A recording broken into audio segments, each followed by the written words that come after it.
l'une des affaires judiciaires du prince Harry a finalement abouti aujourd'hui. Le prince Harry a reçu 140 600 livres après avoir remporté 15 des 33 procès dans le cadre d'une plainte pour piratage informatique déposée devant la Haute Cour contre Mirror Group Newspaper, MGN.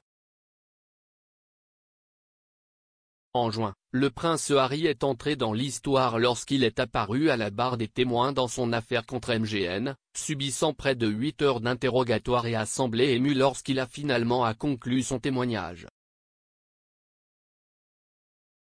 Aujourd'hui, un juge de la Haute Cour a jugé qu'il y avait eu un piratage téléphonique étendu par MGN de 2006 à 2011, même dans une certaine mesure lors de l'enquête Leveson sur les normes des médias.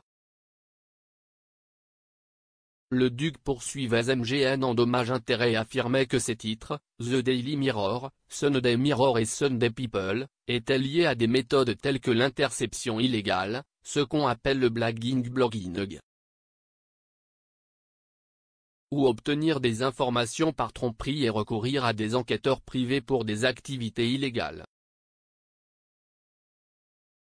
Il a allégué qu'environ 140 articles publiés entre 1996 et 2010 par les titres MGN The Daily Mirror, Sunday Mirror et Sunday People contenaient des informations recueillies à l'aide de méthodes illégales.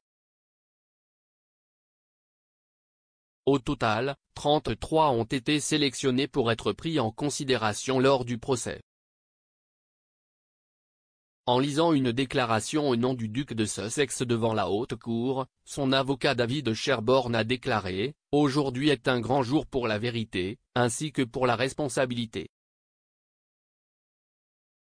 Le tribunal a statué que des activités illégales et criminelles étaient menées dans les 3 titres de journaux du groupe Miroir, le Mirror, le Sunday Mirror et le People, de manière habituelle et généralisée depuis plus d'une décennie.